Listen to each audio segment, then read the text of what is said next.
It's gonna be hard to express to you guys how excited I am for this game. We're finally getting back into the grid. I've been here since the beginning, since the well, not the very beginning, but since they put out their demo. I've been putting out feedback. I cannot wait to see what this game is right now, and it's still not even done. It's probably, I don't know, probably not close to done yet, and already, like, from what I've seen, I was already excited on the very first demo playthrough, and now, oh, okay, that's enough. Let's just get into it. All right, we already got two new characters. Well, not two new characters, but we got two characters to choose from. So Ursa was the character that we played in the demo, so she can do Feral, Grid, Max Vim, Code / Specialized 1 card subset. And it says here, a mother with a checkered past trying to save her daughter from a dangerous situation. And now we got this new character, Darwin. All right, features. Assist, play cards that provide lingering buffs. Scripts, create one-time use cards. On discard, discard your cards for powerful effects. And augment temporarily to enhance your commands. So this sounds completely different. A young prodigy looking for a miracle cure in a world of snake oil salesmen. I like the art. I like what I'm looking at so far. I'm almost tempted to do Ursa just to see, like, no, you know what? Let's just jump all in. Let's completely go in and see everything that's new. So,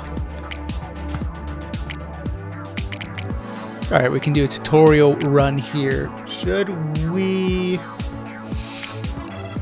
Yeah, we'll do the tutorial run. I don't see why not. Tutorial run with a new character. That makes sense to me. All right, let's start. Maybe they changed some stuff. Yeah, all right. Already the grid looks way better. If you guys go back to the very first video where I played the demo, like, it's crazy how the grid was just like a 2D map. It didn't even have there were no images. It's just squares. And now we have all this. It's so cool. Welcome to the grid. The grid is the digital infrastructure runner's hack. Grids are comprised of clusters, virtual rooms that hold nodes. Nodes are the smallest functioning elements of the grid. You can move the camera using the WASD or by holding right click with the mouse. Ooh, that's crazy. Grids are divided into layers, which act like floors of the entire domain. So this is new.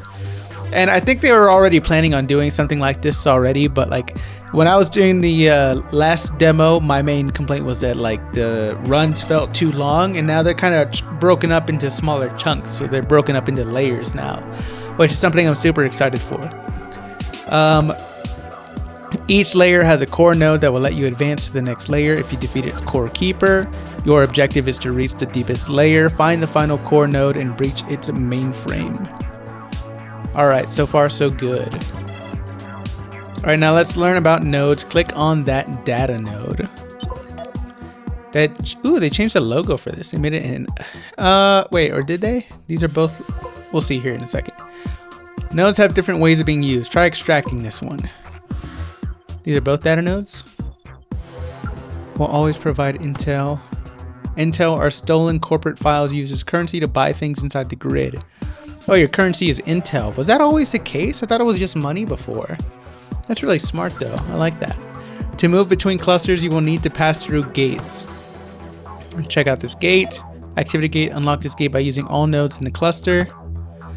This activity gate will be unlocked if all the nodes in the cluster are exhausted. Extract the last data node so you can open the gate. Yeah, so this is another... I think the first one was a data node. I don't remember now. I already forgot. The gate has been automatically unlocked because you met its condition. Open it and advance. Ooh, I don't know. Oh man, the way the camera is like snapping to everything feels really good. I don't know if that's just like a tutorial thing, but I'm liking it. Hopefully that's not just a tutorial thing. Click on that data node to see another way you interact with a node. While navigating the grid, some actions you take will increase your trace. Trace measures how aware of your presence the grid is. For every 10 points of trace gained, the grid will increase its alarm level, making the run more difficult and the enemies more dangerous. Try exploring this data node. Okay, so they just directly said that the alarm level correlates to how dangerous the enemies are, which is another nice thing, because before it was kind of hard to tell what made the enemies stronger or how they got stronger. 25% intel when extracting any nodes. Oh, I teleported. Interesting. Different nodes can be exploited for different effects. Check how to advance further by inspecting that gate. I like the teleportation. That wasn't a thing before, and that makes it feel a little more like cyberspacey. This combat gate, you must defeat all sentinel ice in this cluster to unlock it. Sentinels are the grid's defenders, placed there to fight any intruders and kick them off the grid. Pinpoint their live location up to the authorities or worse. Click on the sentinel to fight it and clear your way to that compiler node.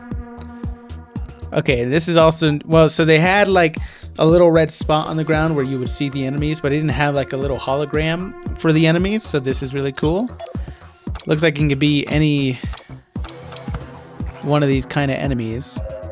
And we get into the actual meat of the game, which, oh my god, like, again, thinking about how far this game's come already, it's just, everything you see is created by your console to provide you with information during combat.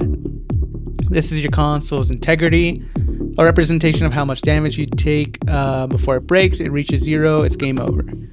The objective of the game is to get the ice's integrity to 0 before it does the same to you. Your console will show the ice's intent here, and its inherent passive abilities here.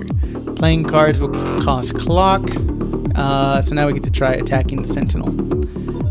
So this will cost us 1 clock and deal 20 damage, and gain this 2 Vim, which they'll explain here. Oh my god, the Vim bar, I didn't even see that. That looks so much better.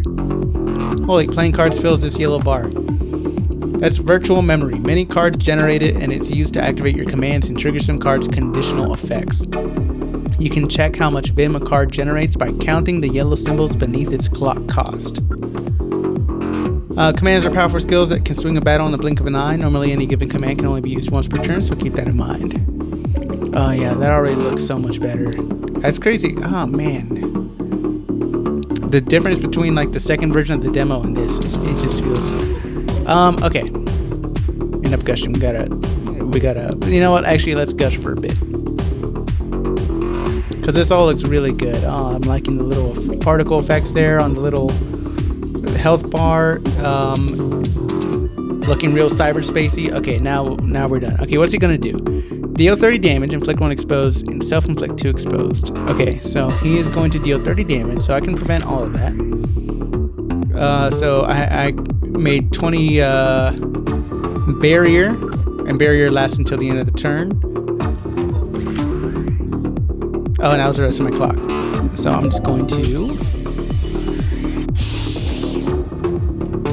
let him do his thing.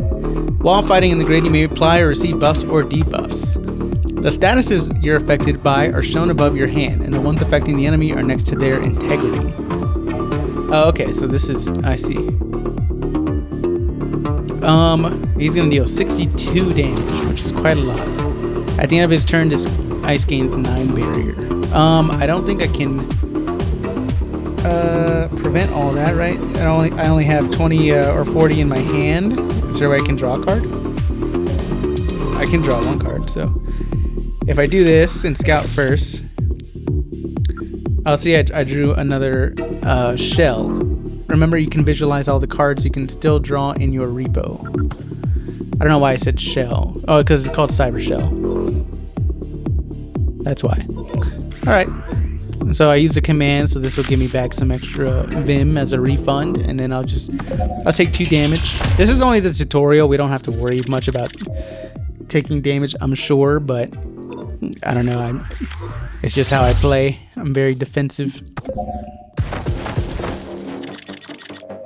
He's gonna deal 50 damage. We're almost to 10 Vim, so if I do this, that puts me at 10. So now this will, instead of giving me 20, gets me 40. And that prevents all the damage. And because we're at 10 Vim, now this will do 40 damage to him. He's also not attacking us this turn, so we can go all in. We can almost kill him. Draw 1 card and gain 2 clock. Oh, we have no cards in our repo, so we can... we only draw 1 card. Maybe we just scout. No, because then we have no clock.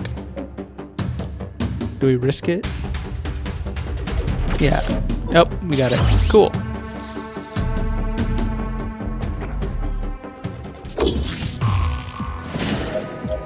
Alright, now we got these rewards. 120 intel, 1 hash key. Cool. After feeding the sentinel, you got a hash key. Hash keys are a resource used to rehash nodes and unlock some gates. They are mainly obtained by defeating sentinels. Now that this node does not have a sentinel blocking it, you can interact with it. So we can spend a trace to obtain a new card. I know I like this card, Hoplite, already.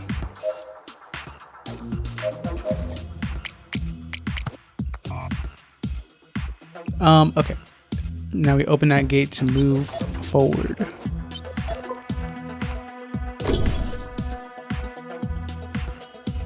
Oh, the animations are great.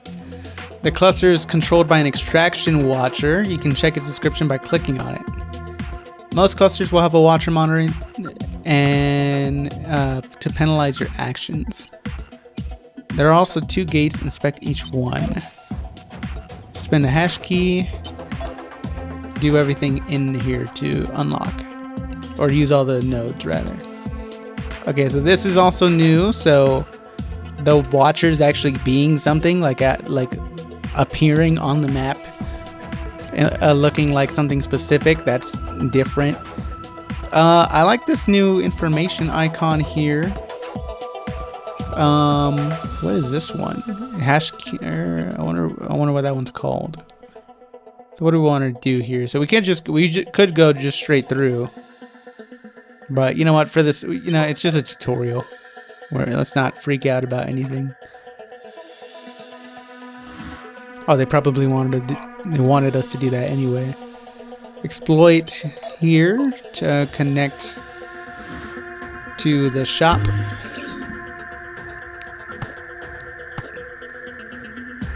Leave when you're ready. Remember, you won't be able to come back until you find another exchange node.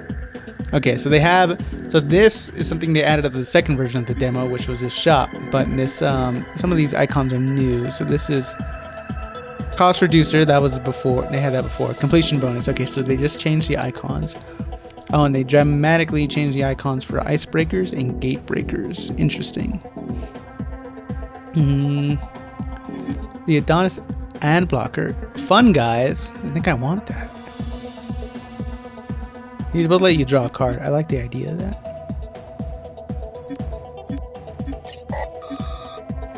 Cost reducer. Increase trace by 2 to reduce the cost by 25%. Oh my god, math. So I would have to... Wait, I'm spending 100... Spending 100 plus 75, so 250 total. Or I just spend 200 and buy them both straight up. Weird. Okay, it'd probably make more sense in different shop configurations. Eliminate that sentinel to get to that render node.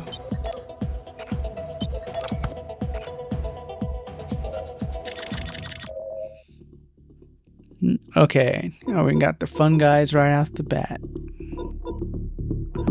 He's going to do 20 damage, but we'll prevent all that. And since we're preventing all the damage, I think I'm going to try to draw a card. Yep, there we go. Just get the extra bin. He's got 36 barrier this turn, which is unfortunate.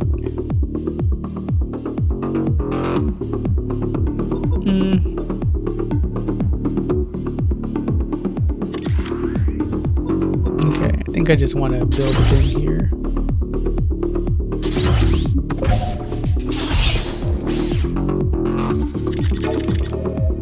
Deal 50 damage. Can we kill him?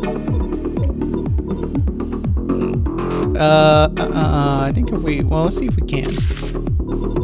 No. We'll try to go next turn. We can energize next turn. So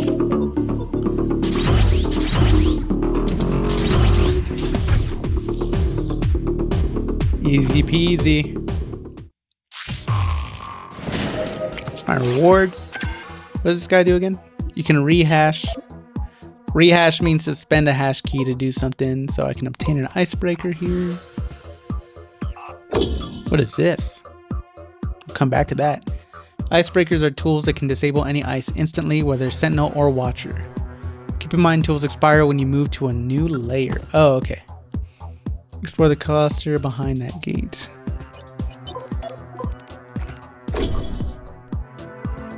Cluster has some incredibly useful nodes. However, it's also protected by an activity watcher, so using any of them in any way would increase your trace. Use the icebreaker.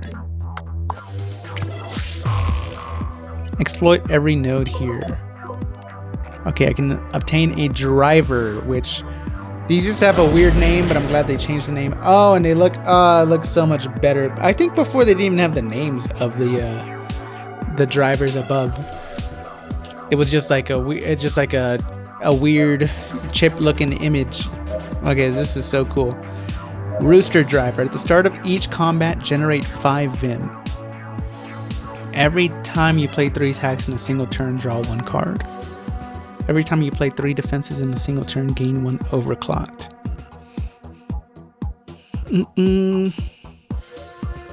I'll do the rooster driver.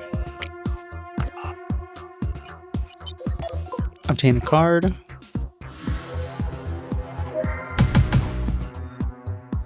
Protocols are cards that change the rules of combat once played and disappeared afterwards until the end of combat. Add that one to your deck. Start of your turn, generate 3 Vim. Yeah, so I play this during the round and then it's out of my deck. And then from then on, it's doing something. And I can upgrade a card. It's giving me a choice.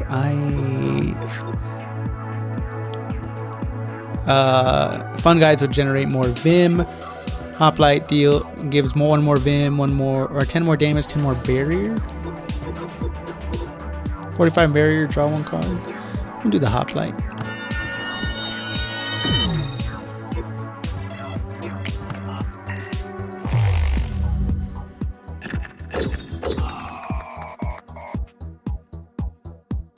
That last action raised the grid's alarm level. In this case, raising the alarm level caused that gate to close, but sometimes can spawn new sentinels as well. The gate can be opened, but it will now raise your trace to open it.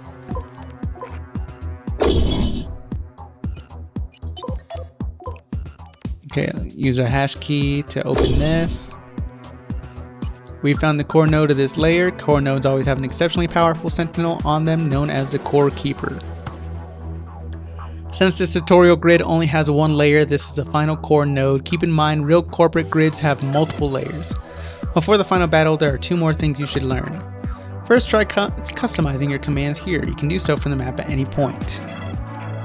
Yeah. Oh yeah. I think I found it. Lastly, check out your skills. You can use any of your skills at any time. Doing so will disable all skills until the alarm level is raised. You can use so at any time. Doing so will disable all skills until the alarm level is raised. Huh? Hunting grounds. Select a revealed cluster and choose between 3 buffs for combats inside. Expires when the alarm level is raised.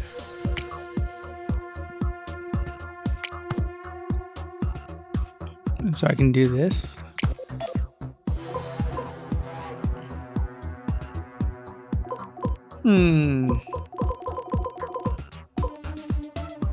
Grit gives me... Let's stick with Vim, I guess. Okay, I might want to actually look at my commands real quick since I'm going so hard on the Vim thing. I think this is fine. Roti cards to choose 1 to discard. Choose up to 2 cards from your recycling. Place them in your hand. I can just draw extra cards every turn, I guess.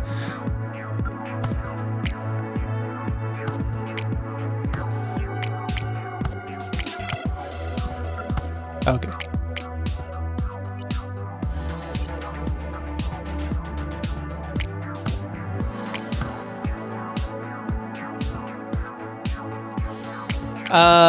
Can I only use one of them until the next thing?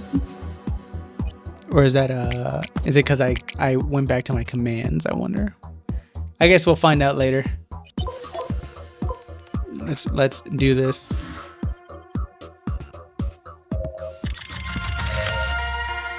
In combat, you can check your active drivers and their effects there. Some sentinels have companion devices or independent parts of themselves called peripherals to aid them in combat. Disabling them is not mandatory to win the combat. Okay. Yeah. They had this before, just making sure that nothing changed. Peripherals have their own separate integrity and separate teams must be targeted separately. Disable a peripheral will set off its death trigger, which you can click or check here. Okay. So remove all barrier from the ice from 31 barrier. So I probably don't want to kill that yet, or don't need to rather. It's not also not attacking me, so I think I just want to go hard in the paint of ooh. Really good time to do this. All right, so I'm already at 16 Vim, and I gain what 3 every turn? Yeah, 3 every turn now. Can we kill this now? If I energize, maybe.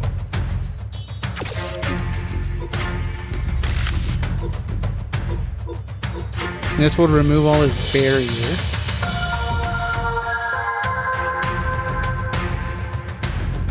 It's kind of awkward though, because it has 54, and I don't want to use 3 cards on this thing. Oh, but I got 5 clock. Yeah, this is fine. Is it? It's kind of a...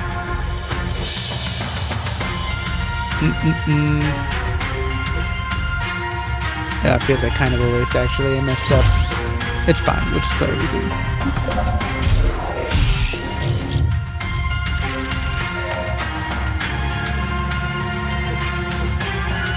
Okay.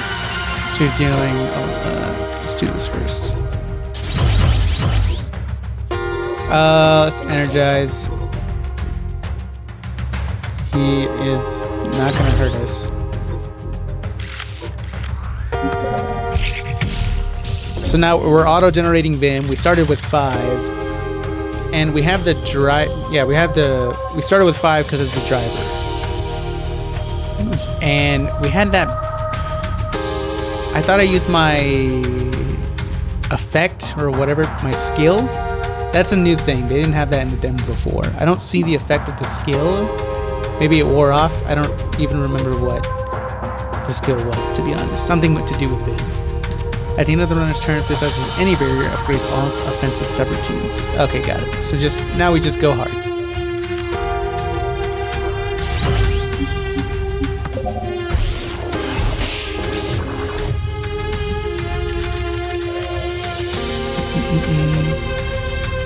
Let's do it.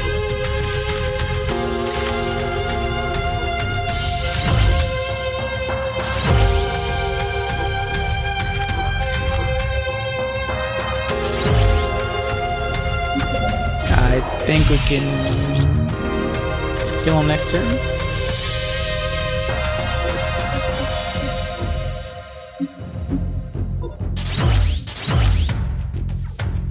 One short. Whoops. Draw 3 cards, choose one to discard.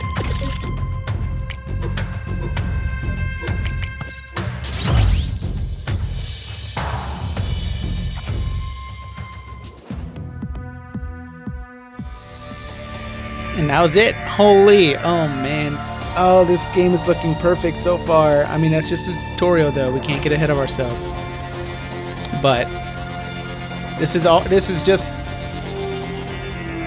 it's already everything I would have wanted it to be, like from what I've seen so far, before we even get into it. I mean, at this point, it's just like, you know, more cards, more content, more characters, that sort of thing, more story, but this is awesome. Like, Oh man, I probably sound like a overt fanboy here, but I love this sort of thing. I loved Netrunner. I love Cyberpunk 2077. Blade Runner 2049 is probably one of my favorite movies of all time. So everything about this just, it's like it's meant for me, you know. I also love these kind of games. I already liked the roguelikes like Hades and Slay the Spire and Balatro and all of that. So it's just incredible. The only thing that can make it better is doing it all in VR, which they know about. They know I want that. Okay, we're going to stop this here, and then we'll just pick it up in the next video.